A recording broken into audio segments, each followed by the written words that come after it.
Faustino Catalina y Eva Galbache. Iglesia Noticia. COPE. Estar informado.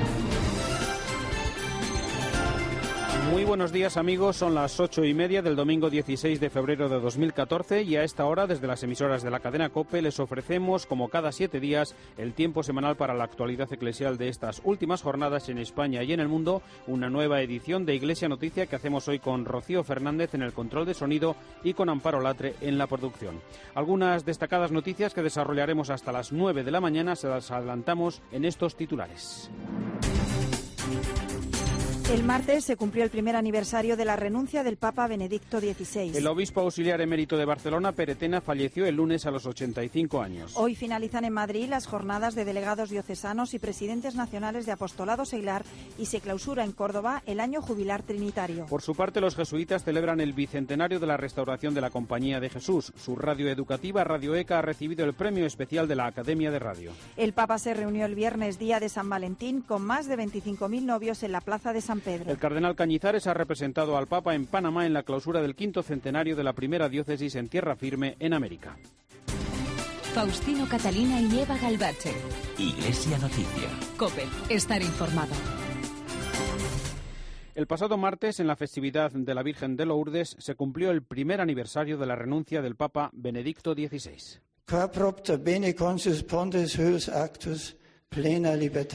Después de haber examinado ante Dios reiteradamente mi conciencia, he llegado a la certeza de que mis fuerzas, debido a mi avanzada edad, no se adecúan por más tiempo al ejercicio del ministerio.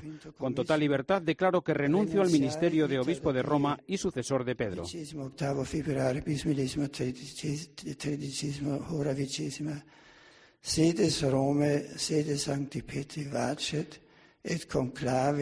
Eran las palabras de Benedicto XVI en un gesto histórico que ha marcado sin duda un antes y un después en la historia de la Iglesia, algo que no ocurría desde hace 5 siglos. Un año después ha habido algunas reacciones y hemos conocido nuevos datos de quienes vivieron más de cerca esa noticia en el Vaticano. Nos vamos ya a hablar con la corresponsal en Roma, Paloma García Ovejero. Buenos días.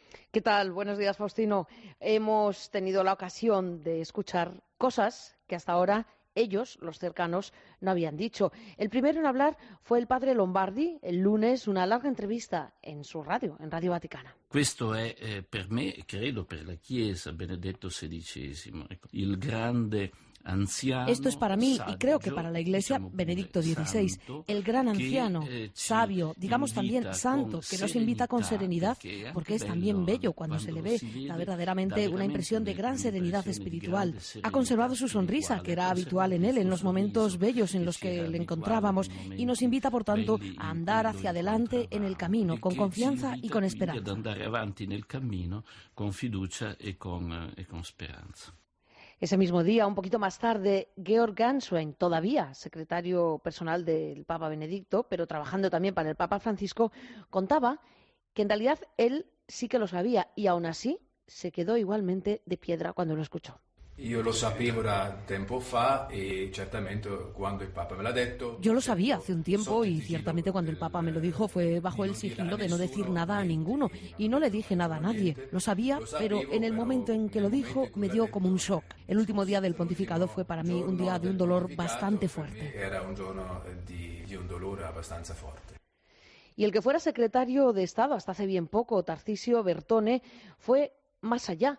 Contó que él lo sabía desde el verano y que la primera intención del Papa era haber renunciado en otoño, como muchísimo en diciembre. Fue él, dice Bertone, quien le convenció porque no podía dejar al pueblo de Dios sin terminar la trilogía de Jesús de Nazaret. Papa Benedetto ha maturato questa decisione molto tempo prima dell'annuncio. El Papa Benedicto ha madurado esta decisión mucho tiempo antes de la renuncia. Conmigo había hablado ya a mediados de 2012. Yo le hice presentes los problemas que ocasionaría, pero el Papa se sentía cansado, se sentía anciano. Pensaba sobre todo en la JMJ de Río de Janeiro. ¿Cómo haré yo? El caso es que el Papa Benedicto XVI ya lleva un año en silencio y así ha vivido también este aniversario. Ni le hemos visto ni ha trascendido una sola palabra. Gracias, Paloma. Pues también a ese gesto de renuncia de Benedicto XVI se refirió en declaraciones a COPE el secretario general de la Conferencia Episcopal, José María Gil Tamayo. Ha sido un acontecimiento tan extraordinario, de tal envergadura, que solo el paso del tiempo nos dará la verdadera perspectiva de esa decisión del Papa Benedicto XVI. Yo creo que se ha dado al mismo tiempo una lección también a los poderosos de este mundo, de desapego al poder y de dejar paso para que se vea que es Dios quien lleva la Iglesia. En el programa El Espejo de COPE estuvo el martes el sacerdote valenciano Alejandro Cifres, que trabajó varios años junto a Joseph Ratzinger en la Congregación para la Doctrina de la Fe. Mi gran sorpresa, dada la imagen pública que se daba de él, se ha dado un poco siempre de él, sobre todo hasta que fue elegido Papa, en cuanto al cancerbero de la fe y todas esas cosas que se decían, pues mi primera impresión muy positiva fue la de encontrarme un hombre enormemente humano, muy sensible, muy enormemente también atento a la persona que tenía delante, ¿no? Es un hombre con el que ha sido siempre muy fácil dialogar. Él era el prefecto, era la persona, obviamente, que estaba en la cumbre de todo el aparato de la congregación. Bien, era más fácil hablar con él, llamar a su puerta y hablar con él, incluso de cuestiones personales, que no de lo que podía ser, pues qué sé yo, hablar con el secretario, que era un arzobispo. Una persona muy cercana, una persona muy, ya digo, muy atenta a la persona que tiene delante, una persona muy capaz de escuchar, y desde luego era una escuela de teología trabajar con él día a día, porque la sensibilidad, el conocimiento, la memoria que tenía era excepcional. Alejandro Cifres destacó especialmente la sencillez y humildad de Benedicto XVI. Vivía prácticamente solo, por muchos años vivió con su hermana María, que murió precisamente en el 91, el año que yo llegué, y que le dejó un gran vacío. No tenía servicio doméstico, iba a comer al colegio teutónico. O sea, llevaba una gran simplicidad de vida. Es famoso el hecho que él paseaba, se cruzaba la plaza de San Pedro con su boina calada y con su bolsa saludando a todo el mundo. O sea, esa simplicidad, esa sencillez, esa modestia personal, a pesar de sus grandes talentos, llamaba y ha llamado siempre mucho la atención. Creo que también se ha impuesto un poco en su imagen como Papa la humildad, la sencillez, que contrasta tanto con esa imagen de hombre, no sé, de hombre de poder. Todo lo contrario. Otra de las cosas que me ha impresionado es que siendo un hombre tan, entre comillas, curial, por tantos años pasados en la curta, no era para nada un curial, una persona completamente alejada de los círculos del poder. Pues en torno a la renuncia de Benedicto XVI, con gestos e imágenes que forman ya parte de la historia, desde Roma, el comentario de Paloma Gómez Borrero. Al recortarse en el cielo sobre la cúpula de San Pedro el helicóptero que llevaba a Castel Gandolfo a Benedicto XVI, la emoción me golpeó el corazón. El Papa había renunciado al ministerio petrino hace un año de aquel gesto, el más significativo, valiente y humilde de su pontificado, una decisión que sabía que cambiaba la historia de la Iglesia, pero estaba convencido también de que así la empujaba a la renovación y a la purificación. Fue un gesto grandioso que encerraba un llamamiento a la humildad evangélica en una lógica de servicio, alejada de las luchas y las intrigas de poder. Han transcurrido 12 meses y Benedicto, Papa emérito, vive en el silencio y la oración. Le hemos visto muy pocas veces, pero en las últimas imágenes su rostro tiene una expresión serena, relajada, una sonrisa dulce. Está muy delgado, camina a pequeños pasos, apoyado en un bastón, pero ha perdido el rictus de preocupación y dolor de los últimos meses de su pontificado. Sin duda la elección y la acogida a Papa Francisco le ha llenado de sosiego. Si en algún momento tuvo dudas de su revolucionario gesto de renuncia, se han despejado. Papa Francisco, con su estilo diferente pero determinado, está llevando a cabo la necesaria y urgente transformación. Al igual que Francisco de Asís, ha emprendido la tarea de renovar y reparar la Iglesia. Pues seguimos en Roma porque el Papa visitará esta tarde la parroquia de Santo Tomás en su periplo como obispo de la ciudad eterna. Mientras tanto, el viernes, en la fiesta de San Valentín, se reunía con más de 20.000 jóvenes en un encuentro organizado por el Consejo Pontificio para la Familia. ¿Cómo fue, Paloma García Ovejero? Sí, será esta tarde. El horario previsto es de 5:30 a 7, antes a mediodía el Ángelus, como todos los domingos. Pero la verdad es que este fin de semana los protagonistas han sido los novios, las 15.000 parejas con fecha de boda que el viernes celebraron San Valentín con el Papa. Cari fidanzati, il per sempre. Queridos novios, el para siempre no es solo una cuestión de duración. Un matrimonio no es exitoso solo si dura. Es importante la calidad. Estar juntos y saberse amar para siempre es el reto de los esposos cristianos. La sfida degli sposi cristiani. Siguen casi todos estos prometidos pasando el fin de semana en Roma y repiten las frases que más se les han quedado grabadas. De todos los consejos que han recibido del Papa Francisco, el mejor, dicen, es este. Es habitual litigare fra gli sposi. Es habitual pelearse entre esposos, siempre hay algo. A lo mejor os habéis enfadado, a lo mejor han volado los platos, pero por favor, recordad esto, nunca acabéis la jornada sin hacer las paces. Nunca, nunca, nunca. Mai finire la giornata senza fare la pace. Mai, mai, mai.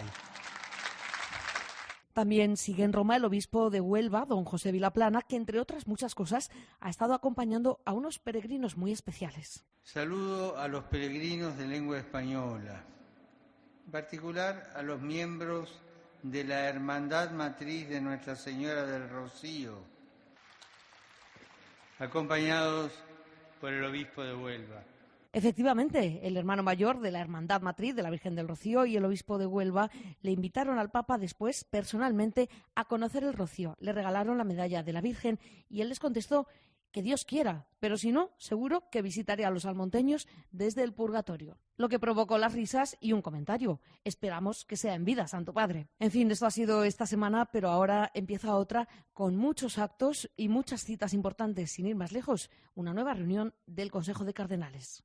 Recordamos que el cardenal Antonio Cañizares, prefecto de la Congregación para el Culto Divino y la Disciplina de los Sacramentos, representó al Papa ayer en Panamá en las celebraciones organizadas con motivo de los 500 años de la primera diócesis de tierra firme en América bajo la advocación de Santa María de la Antigua.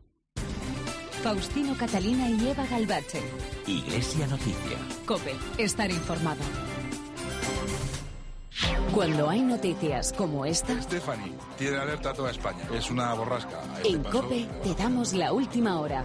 Nos preguntamos lo mismo que tú. A esta hora, una nueva borrasca que lleva el nombre de Stephanie. No sé por qué no se llama, por ejemplo, María José. Y con nuestros especialistas te damos la respuesta. ¿Quién pone los nombres a esto? En Europa, desde el año 1954, el Instituto de Meteorología de la Universidad de Berlín. Cuando hay noticia, en COPE pensamos en ti.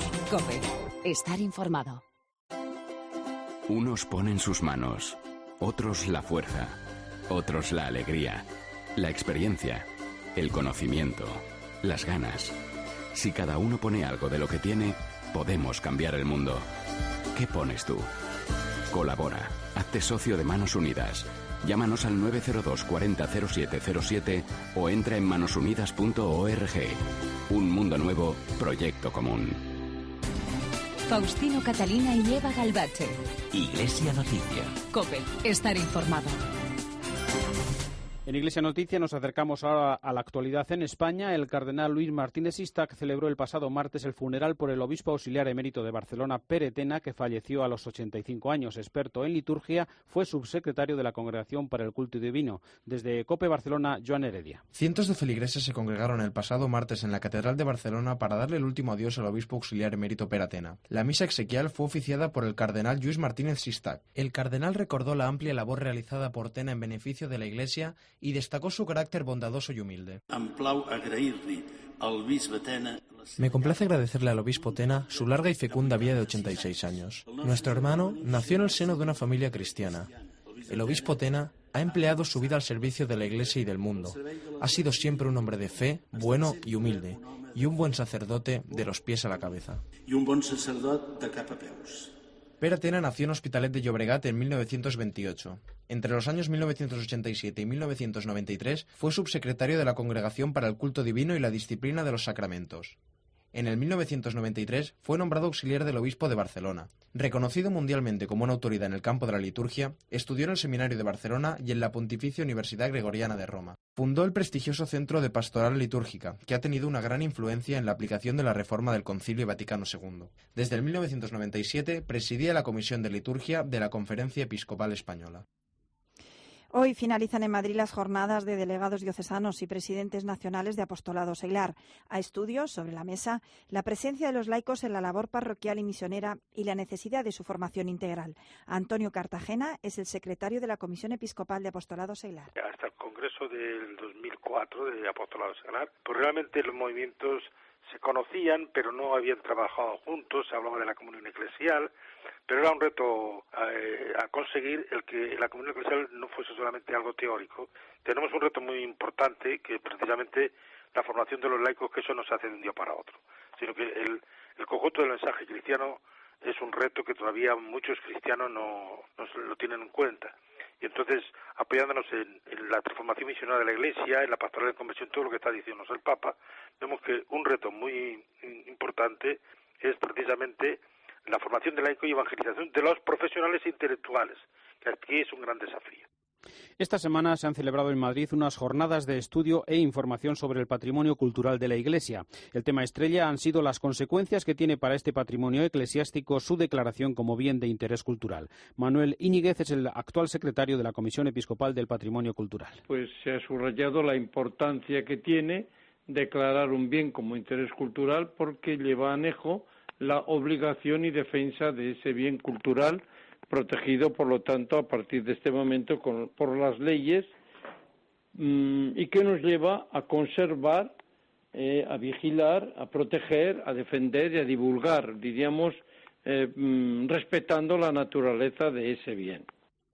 Hoy finalizan en Córdoba los actos de clausura del año jubilar trinitario con motivo de los 800 años de la muerte del fundador de la Orden de los Trinitarios, San Juan de Mata, y los 400 de la muerte del reformador San Juan Bautista de la Concepción, cuya fiesta se celebró el viernes. Desde COPE Córdoba informa Natividad Gavira. San Juan Bautista de la Concepción dejó para siempre el nombre de Córdoba ligado a la Orden Trinitaria. Sus reliquias reposan en la Iglesia de los Padres de Gracia y desde allí partieron el sábado rumbo a la Catedral para presidir hoy la misa de acción de gracias oficiada por el obispo de Córdoba, en la que participan el ministro general de la Orden de la Santísima Trinidad y de los Cautivos, todo el Consejo General y los ministros provinciales, vicarios y delegados de la Orden en todo el mundo, además de religiosos y miembros de la familia trinitaria. Ha sido un año de intensas celebraciones y ahora el párroco de la iglesia donde están los restos de San Juan Bautista habla del carisma de la Orden como una prolongación del amparo al cautivo. En el origen de la Orden la experiencia era de los que sufren, de los cautivos. San Juan Bautista, que murió aquí, se quedó con nosotros, añadió en el mismo rango, en el mismo orden de los cautivos, a los pobres. Por eso ahora mismo ves que en Córdoba los trinitarios fundamentalmente están en sitios de gente necesitada, marginada, ¿no?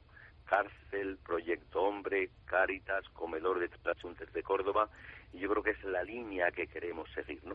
Para los actos de clausura se han organizado diversas celebraciones como la del viernes, con una Eucaristía presidida por Fray José Narlali. Los jesuitas han puesto en marcha un amplio programa de actividades, exposiciones y conferencias en sus colegios y universidades, parroquias y centros pastorales con ocasión del bicentenario de la restauración de la Compañía de Jesús, una decisión del Papa Pío VII después de 41 años suprimida. Ahora es momento de hacer balance de esos 200 años y de afrontar los retos de futuro, en palabras del profesor de Historia de la Iglesia, padre Alfredo Verdoy. Han sido 200 años, están siendo 200 años muy difíciles, posiblemente los más difíciles que haya vivido la Compañía de Jesús en estos tiempos, y cuando hablamos de dificultades estamos hablando de muchas nuevas supresiones, de enfrentamientos con los gobiernos fundamentalmente liberales en una primera época, enfrentamientos y mucho sufrimiento con una sociedad y con los gobiernos del totalitarismo nazi, comunista o del totalitarismo liberal en otros muchos países. Y en la actualidad la Compañía de Jesús trata de remar y trata de salir adelante, no sé si con remeros experimentados y robustos, en medio de un mar muy proceloso, donde no hay enemigos visibles, pero sí hay un enemigo muy invisible que se llama secularización y que se llama, a lo mejor, también relativismo. De la ya cercana visita a Límina y de otros temas de actualidad, como el anteproyecto de ley del aborto, ha hablado el arzobispo primado Braulio Rodríguez con nuestro compañero de COPE Toledo, Cristóbal Cabezas. Monseñor Braulio Rodríguez ha instado a un debate tranquilo en torno a esta cuestión, en donde se analicen las razones que llevan a un sector importante de la sociedad a oponerse a la interrupción del embarazo en favor de la vida. El arzobispo ha señalado que el análisis debe partir de la idea de que la vida de un nuevo ser humano comienza desde la fecundación del óvulo. Ahí aparece una vida nueva que ya no depende del padre y sobre todo no depende de la madre. Pero luego lo que verdaderamente es duro es pensar que interrupción involuntaria o voluntaria del embarazo sea simplemente una cosa inocua, es una cosa que llega muy profundamente. En otro orden de asuntos, el arzobispo ha recordado que ya está ultimando los preparativos de la visita ad Límina, que junto al resto de obispos españoles realizará la Santa Sede del 2 al 8 de marzo. Será el cuarto encuentro que Braulio Rodríguez mantenga con el Papa. También a la legislación sobre el aborto se refirió en los micrófonos de COPE el secretario general y portavoz de la Conferencia Episcopal, José María Gil Tamayo. Yo creo que hay que integrar la defensa de la vida en esa justicia social, porque es defensa de los más débiles, los más desvalidos, entre los que está pues el niño concebido y no nacido, desarrollándose en el vientre de la madre, que no puede ser, el vientre de la madre no puede ser una valla que le impida el acceso a una mejor vida. En su primera entrevista a un medio de comunicación español, el nuevo director general de la Legión de Cristo, el padre mexicano Eduardo Robles Gil, habló en el programa El Espejo de COPE del proceso de renovación que estos días culmina en Roma esta congregación. La revisión de las constituciones ha ido adelante, ya terminamos la revisión de las constituciones, ya elegimos el gobierno general y ahora estamos tratando los temas de interés para el gobierno y para el futuro. Entonces, el haber ya cerrado, por así decir, 2 etapas del capítulo, hace que el ambiente sea de optimismo. Sí es cansado porque hay muchas reuniones. También a la misma congregación en general es una época, un clima de optimismo. Siempre que empieza algo, pues hay optimismo por los que ceden los territorios, están contentos con la elección. Reconoció que hubo momentos de duda, de riesgos de desaparición, de las reformas emprendidas y de los cambios pendientes. Yo creo que se da en 3 campos. El primer campo es lo que ya platicábamos del gobierno. Tenemos que hacer un gobierno más participativo y con una vida fraterna en común más viva. Pero por otro lado está la formación. Una de las cosas dolorosas que nos ha pasado en este tiempo, pues es que han salido hermanos nuestros.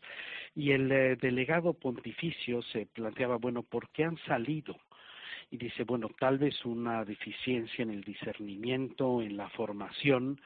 Y luego también está el campo, que es muy importante, del apostolado, de dar confianza a todas esas personas que han creído en nosotros siempre y volver a ilusionar a algunos y otros a fortalecerlos en su compromiso apostólico. La Iglesia Católica ha expresado su dolor tras la aprobación por el Parlamento Federal de Bélgica del proyecto de ley que autoriza la eutanasia infantil, una ley que abre la puerta a un futuro y terrible paso hacia la ampliación de las personas con discapacidad, enfermos graves o a quienes están cansados de vivir. A esta ley se ha referido en COPE el obispo de San Sebastián, José Ignacio Munilla. Que hay una dinámica, ¿no?, que es una cultura de la muerte, es una cultura del descarte, como dice nuestro Papa Francisco, o cultura de la muerte, como decía Benedicto XVI, pero esto es como una pinza de la desesperanza, ¿no? Cuando uno no sabe de dónde viene ni a dónde va, entonces se queda en una pinza en cuyos extremos está el aborto y la eutanasia, y en medio aprieta y está el suicidio. Es que es curioso, ¿no? Hay una lógica inexorable, ¿no? Una lógica inexorable en la que cuando no hay esperanza, bueno, pues la única perspectiva es quitarnos de en medio o quitar de en medio al prójimo. A esta hora en Iglesia Noticia es el momento para el comentario de Miguel Ángel Velasco. Buenos días. Muy buenos días.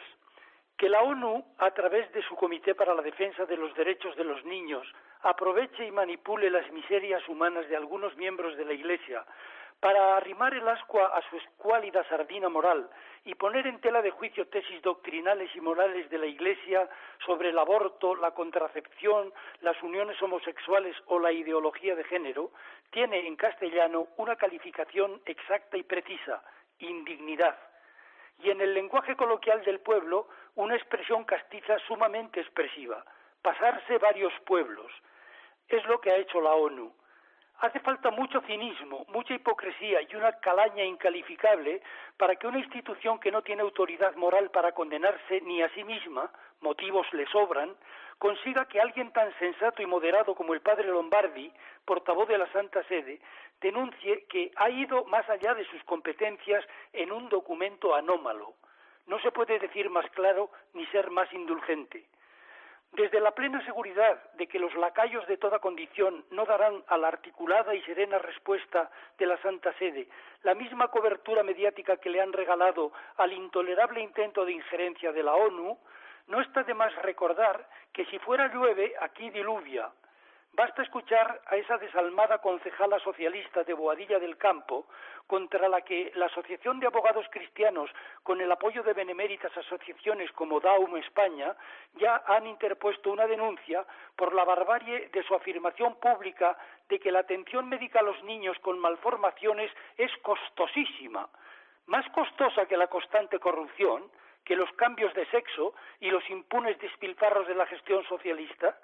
El secretario general de su partido, Rubalcaba, el que pide voto secreto para esconder lo oscuro, se ha ufanado hace poco de que el PSOE reparará los destrozos del PP.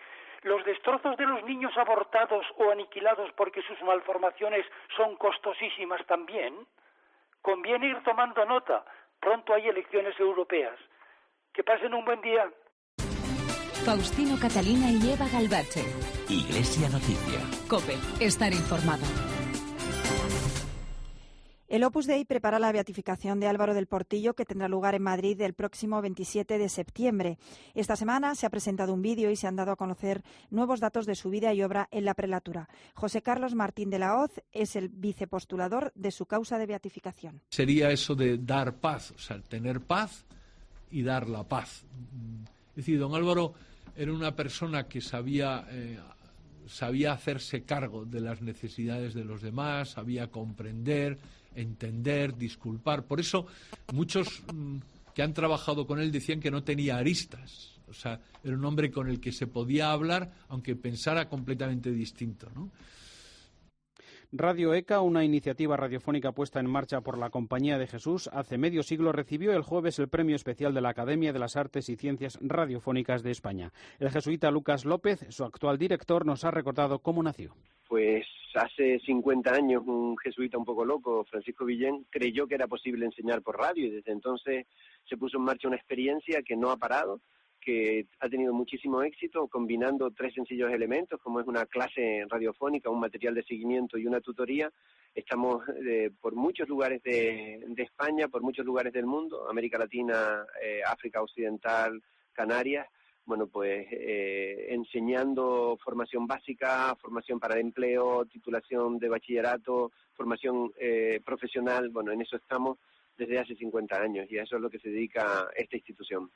Radio ECA tiene actualmente más de 34.000 alumnos, desde alfabetización hasta educación secundaria, y su sistema ha sido importado por 15 países latinoamericanos. Y este fin de semana se ha estrenado la película Bajo un manto de estrellas, que está basada en el martirio de un grupo de religiosos dominicos en 1936 en la localidad de Almagro. María Gutiérrez. Era el verano de 1936. Una veintena de frailes dominicos permanecen en el convento de Almagro cuando, al estallar la guerra civil, son confinados a una casa-prisión hasta ser torturados y fusilados. Bajo un manto de estrellas es la película que ahora cuenta su historia. Escuchamos a Óscar Parra, su director, y a Jorge López, sacerdote experto en los mártires de Almagro. Como dice el padre prior en la película, solamente somos frailes dominicos. La idea siempre fue esa, soslayar completamente la política y centrar el mensaje de estos testigos de la fe, ¿no? La historia de la persecución no estaba contada en el cine y era necesario contarla, porque está hecho desde el corazón y sobre todo desde la verdad. Un relato de sacrificio, entereza y humanidad que puede verse en los cines de toda España desde el pasado viernes 14 de febrero. No hay tiempo para más. Hasta aquí los minutos de Iglesia Noticia en este domingo 16 de febrero de 2014 en la cadena COPE. Volveremos dentro de 7 días. Un saludo de Eva Galvache y de Faustino Catalina. Les dejamos con la última hora de la actualidad en España y en el mundo, después la Santa Misa.